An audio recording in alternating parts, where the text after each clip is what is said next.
Hello. In this video, we will be talk about the INICET 2022 questions of the pathology, and we will see what question come in this exam. And let's start with the first question. तो पहला question ये था कि what is the in the NK cell marker. तो NK cell के marker थे कि natural killer cell में कौन कौन से मार्कर होते हैं, CD3, CD68, CD94 और CD25। तो CD3 होता है वो टी सेल मार्कर होता है, और CD94 होता है वो phase apoptosis marker of the extensive pathway में रिक्वायर होता है। तो और CD25 वो टी रेगुलर मार्कर है। तो जो इस तरीके से हम रूल आउट करके ऑप्शन करेंगे तो CD68 है वो एनके सेल मार्कर है। और एनके सेल मार्कर कौन कौन से है, वो CD16 और CD56B, ठीक है, वो भी एनके सेल मार्कर है। सेकंड क्वेश्चन ये था कि ectopic tissue in the Meckel's diverticulum में कौन कौन सा एक्टोपिक टिश्यू होता है। तो उसमें मैकल्स डाइवर्टिकुलम होता है, उसमें दो तरीके के टिश्यू से बनता है, एक होता है गैस्ट्रिक म्यूकोजल टिश्यू और दूसरा पैंक्रियाटिक टिश्यू। तो इस तरीके से दो टिश्यू होते हैं, तो इस तरीके से इसका आंसर है बी, ठीक है। Ectopic tissue in the Meckel's diverticulum is the B answer. The all are the next question is the all are the AIDS defining malignancy except. AIDS defining malignancy में बहुत सारी इलनेस होती है, किस तरीके की, non Hodgkin's lymphoma, yes, invasive cervical carcinoma, yes, Kaposi sarcoma, yes, melanoma नहीं होता है, ठीक है। तो इस तरीके इसकी एक टेबल है कि कौन कौन से तरीके से हो सकते हैं। तो एक सर्वाइकल कैंसर था इन्वेजिव तरीके का, वो ऑप्शन में था, वो रूल आउट हो गया। कापोसी सार्कोमा, यस, ऑप्शन में था, रूल आउट हो गया। और लिम्फोमा, बर्किट लिम्फोमा, और किस तरीके की नॉन हॉजकिंस है, तो वो एड्स इलनेस है। तो इस तरीके से हम ये पूरी टेबल है, इसको पता कर सकते हैं कि एड्स डिफाइनिंग इलनेस किस तरीके की है। नेक्स्ट क्वेश्चन पे आते हैं कि anaemia of the chronic disease all except, मतलब कौन सा ऑप्शन ट्रू है एनीमिया के लिए। तो सीरम हेप्सिडिन लेवल हाई होता है, हाँ होता है। Serum ferritin level low, serum ferritin level अगर इन्फ्लामेशन है क्रोनिक तरीके से तो वहां पर सीरम फेरेटिन का लेवल हाई होता है, तो इस तरीके से लो नहीं, हाई होता है, ठीक है। और क्रोनिक इन्फेक्शन होता है, यस होता है। और आयरन स्टोर एडिक्वेट होता है क्या, नहीं, इनएडिक्वेट होता है। तो इस तरीके से हम ऑप्शन को रूल आउट करके इसका आंसर कर सकते हैं। तो सीरम फेरेटिन लेवल लो नहीं होगा, ठीक है, हाई होगा, क्योंकि उसके अंदर क्रोनिक इन्फ्लामेशन इन्फेक्शन है, ठीक है, इस तरीके से। तो आयरन डेफिशिएंसी एनीमिया के अंदर क्या होता है कि TIBC लेवल हाई होता है, हेप्सिडिन लेवल हाई होता है, ठीक है। और तो TIBC, अगर TIBC लेवल हाई है तो आयरन कैसे होगा, इनएडिक्वेट होगा, ठीक है, इस तरीके से कर सकते हैं। नेक्स्ट क्वेश्चन है which of the following is the x link dominant. X link dominant पूछा है, तो इसके अंदर ऑप्शन था रेड सिंड्रोम, DMD, और दो मतलब इस तरीके के ऑप्शन थे या नहीं थे, वो मतलब रिकॉल बेस पे है जिस तरीके से बताया। तो मार्फन और Huntington disease that is the autosomal dominant, DMD is the x link recessive. तो रेड सिंड्रोम है वो एक्स लिंक डोमिनेंट है। तो इसके लिए एक टेबल है मेरे पास, ठीक है, तो उस तरीके से हम पता कर सकते हैं। तो इसके अंदर रेड सिंड्रोम, गोट्स एल्पोर्ट और हाइपोफॉस्फेटेमिक रिकेट्स, इस तरीके से ये एक्स लिंक डोमिनेंट है, ठीक है। एक्स लिंक रिसेसिव कंडीशन किस तरीके की होती है वो भी आप एक बार देख लो। तो DMD है, एक्स लिंक रिसेसिव है, ठीक है, इस तरीके। और ऑर्थोसोमल डोमिनेंट में NF1, NF2, Huntington disease, Marfan disease, इस तरीके के, ठीक है। नेक्स्ट है कि ratio of the T and B lymphocyte in the normal healthy person. T and B में T लिम्फोसाइट्स होती है वो 60 to 70% होती है हेल्दी पर्सन में, और B लिम्फोसाइट होती है वो 10 to 20% होती है। तो इस तरीके से हम इसका रेशियो निकाल सकते हैं 1:3। तो पहले T देनी है तो 3:1, ठीक है, इस तरीके से। तो इसका आंसर 3:1 है। अब नेक्स्ट है कि एक 27-year-old male come to the complain with the knee pain and X-ray examination so the reduce the joint space, उसका फ्लूइड कम हो गया, और पैथोलॉजिकल फाइंडिंग इस तरीके से दी है। तो आप देख पा रहे हैं, तो यहाँ पर है ओनियन पील्स अपीयरेंस, ठीक है, और देयर विल बी एक और हिस्ट्री थी उसके अंदर कि वहाँ पर यूनिलेटरल पेन है।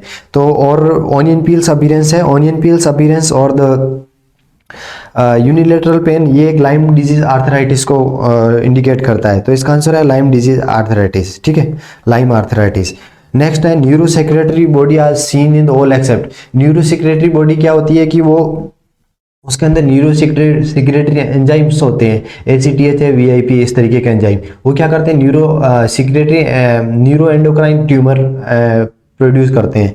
तो वो किस किस में हो सकती है, न्यूरो एंडोक्राइन ट्यूमर्स MTC में हो सकती है, पिट्यूटरी न्यूरो एंडोक्राइन ट्यूमर्स या पिट्यूटरी ट्यूमर्स में हो सकती है, पैरागैंग्लियन में हो सकती है, लेकिन एड्रिनल कॉर्टिकल ट्यूमर्स नहीं होती, क्योंकि उसका कोई लेना देना नहीं है वहाँ से, ठीक है।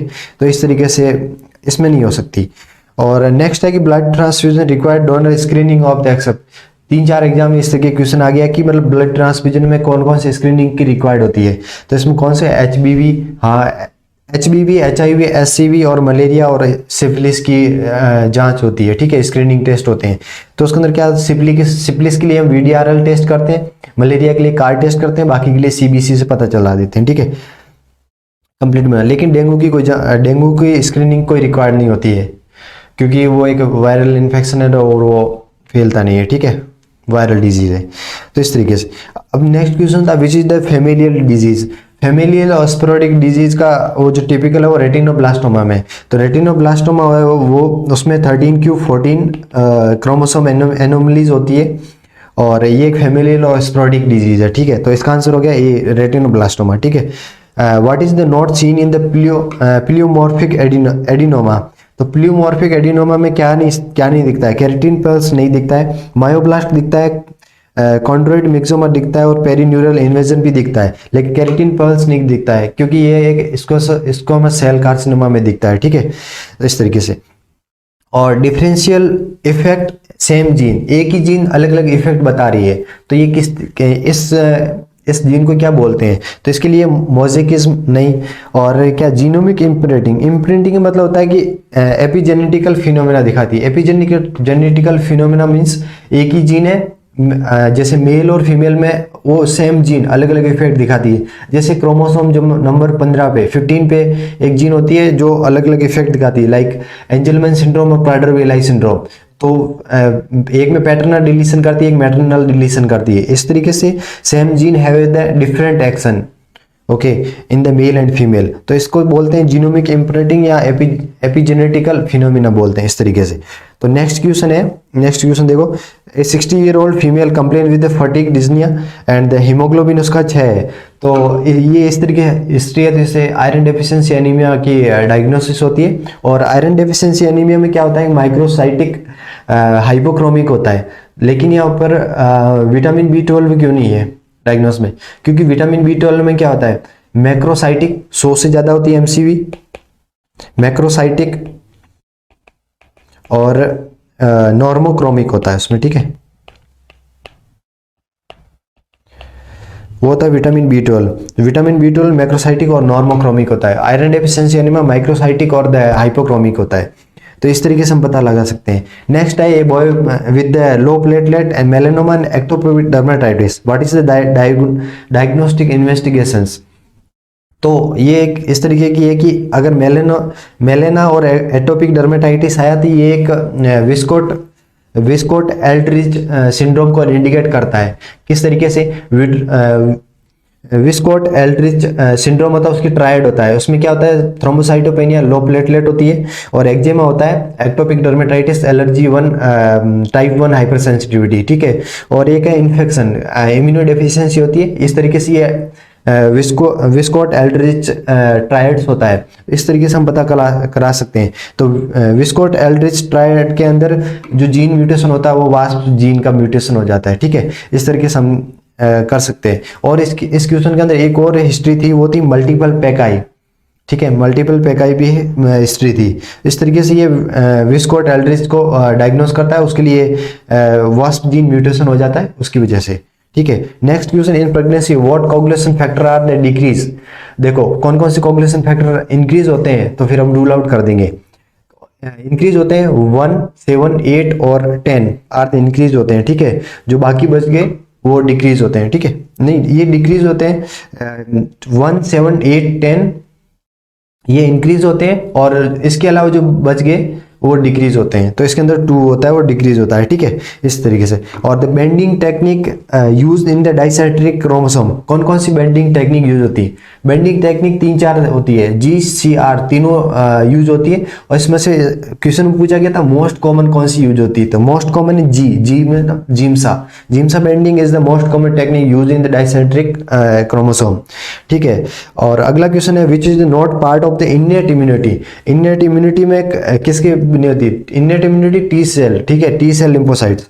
तो इसके अंदर जो भी बी सेल से है वो रूल आउट हो जाएगा। तो बी सेल क्या होती है? अडेप्टिव इम्यूनिटी होती है, ठीक है। और तो अल्फा डेफिशिएंसी होता है इन्नेट इम्यूनिटी में।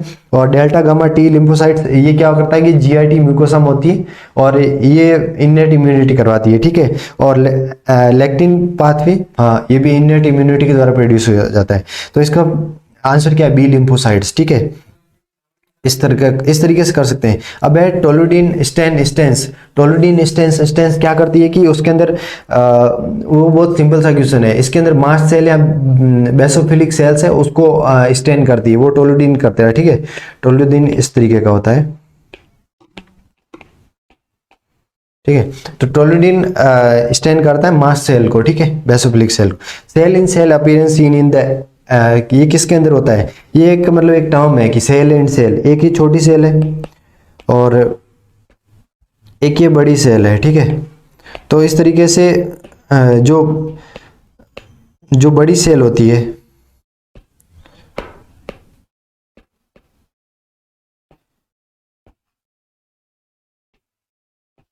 ये बड़ी सेल है, तो इस तरीके के सेल के अंदर छोटी वाली सेल आकर के उसमें रह जाती है। तो ये फिनोमेनन आता है सेल इन सेल, ठीक है। इसको बोलते हैं एंटोसिस, सेल इन सेल, ठीक है।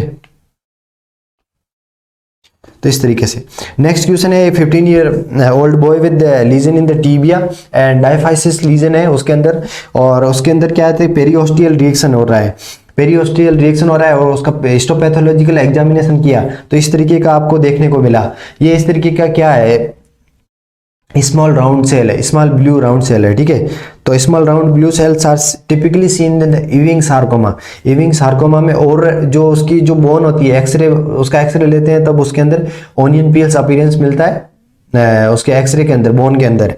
लेकिन यहाँ पर small round blue cells are present, लेकिन यहाँ पर एक MIG2 पॉजिटिव है, वो भी स्मॉल राउंड ब्लू सेल दिखती है उसके अंदर भी। लेकिन यहाँ जो टिपिकल हिस्ट्री दे रखी वो है कि डायफाइसिस लीजन है, तो उस diaphysis lesion seen in the Ewing sarcoma, ठीक है। तो इसका आंसर है Ewing sarcoma, small round blue cells. और इसका जो इविंग सार्कोमा होता है इसका मार्कर होता है CD99, ठीक है, इस तरीके से। नेक्स्ट है MS1 bind to the antigen and antibody active. तो MSC1 होता है वो साइटोटॉक्सिक को बाइंड करता है। तो MSC1 के लिए जो CD सेल होती है वो 8 होती है। ये किस तरीके से याद किया जाता है? Rule of 8। रूल ऑफ 8 कैसे? MSC2 है उसके अंदर, MSC2 है वो CD4 से कर दी है, ठीक है। और MSC1 है वो CD8 से करती है। तो 4 × 2 और 8 × 1, रूल ऑफ 8, इस तरीके से याद कर सकते हैं। और एक इस तरीके के हिस्ट्री देकर के एक क्वेश्चन था और इसकी इमेज इस तरीके से थी गाल ब्लैडर पॉलिप की, ठीक है। इसके अंदर आप कोलेस्ट्रॉल को देख सकते हैं और गाल ब्लैडर की पॉलिप थी इस तरीके से। इस तरीके की ये इमेज हिस्ट्री देकर के दी गई जिसका डायग्नोस था गाल ब्लैडर पॉलिप, ठीक है। इस तरीके के क्वेश्चन आए थे, वो जो आए थे पैथो के अंदर, मतलब पैथो का पेपर मॉडरेट तरीके का था। लेकिन ये क्वेश्चन आपके काम के और नेक्स्ट आने वाले नीट पीजी में या फिर FMG में पूछ सकते हैं, ठीक है। Thank you so much for giving your attention.